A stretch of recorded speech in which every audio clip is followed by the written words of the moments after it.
Imagine being on the ground in Israel and watching that come from next door, the Hezbollah terrorists firing rockets into northern Israel last night. You know, that's one of the terror groups that are funded and basically directed by Iran.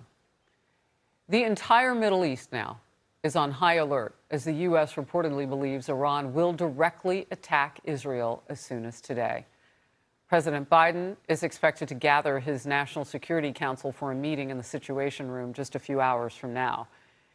It has been nearly a week since a top Hamas political leader was killed in Iran and a Hezbollah commander was killed in Lebanon.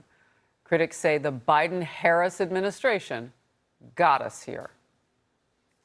This administration got this thing wrong from the very beginning. The Houthis are now attacking U.S. ships, commercial ships and U.S. military ships, and they fired a drone into Israel. Iran funds Hezbollah, they fund Hamas. This could have been completely preventable. This is an absolute disaster brought to you by really bad decisions by the Biden-Harris administration.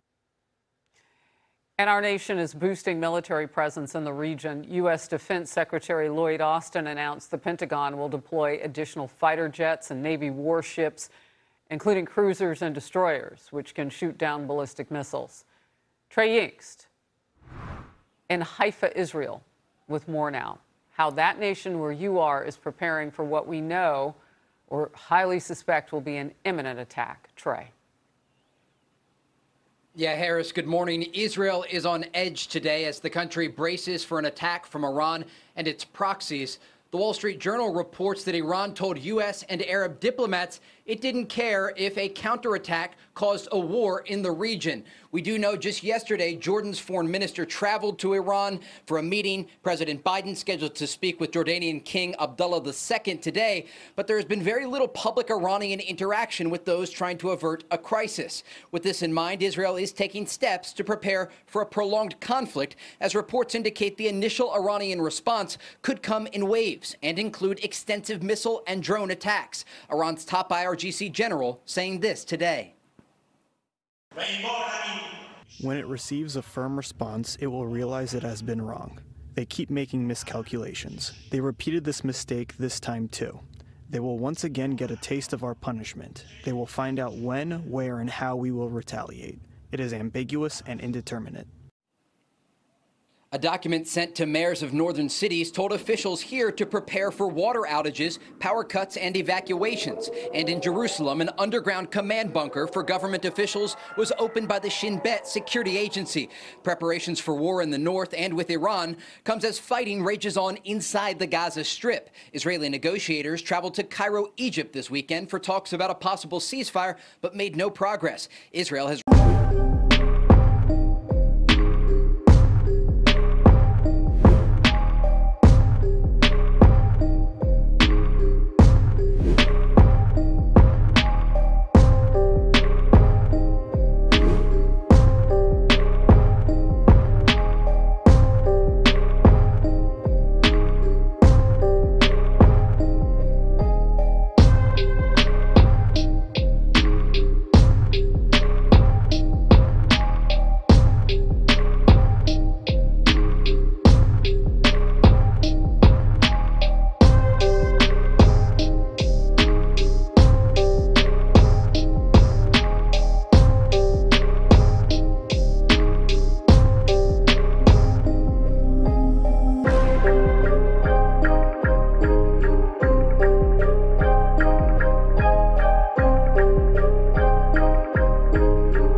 Riots erupted on the streets of Southport last night following a knife attack on Monday which left 3 girls dead and other young children in a critical condition. Rioters gathered around a mosque not far from the scene of the stabbings. Vehicles were set alight and projectiles thrown at riot police by people believed to be supporters of the English Defence League.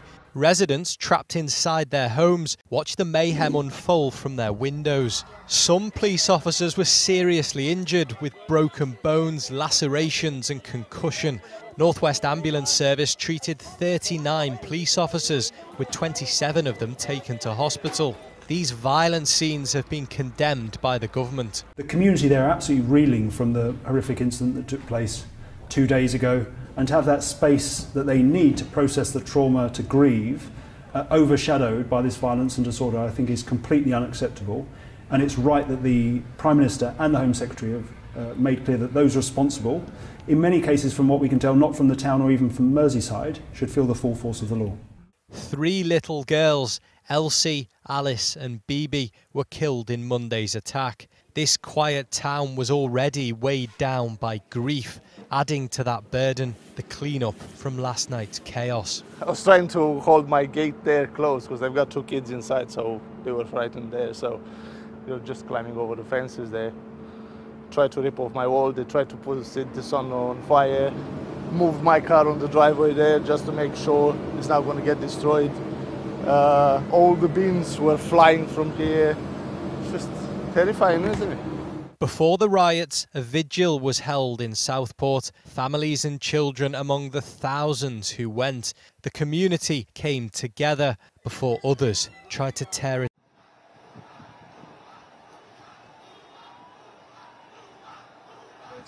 আরো কয়েকজনের নাম শোনা যাচ্ছে, তাদের সাথে কথা বলে নিশ্চয়ই একটা জায়গায় তারা পৌঁছে একটা ব্রিফিং আমরা কিছুক্ষণের মধ্যে শুনবো। কি হতে যাচ্ছে, কিভাবে হতে যাচ্ছে, কোনো কিছুই পরিষ্কার না। মানুষের আনন্দ উচ্ছ্বাসের সাথে আমরা এটাও দেখছি স্ক্রিনে যে মানুষ চেয়ার নিয়ে চলে যাচ্ছে।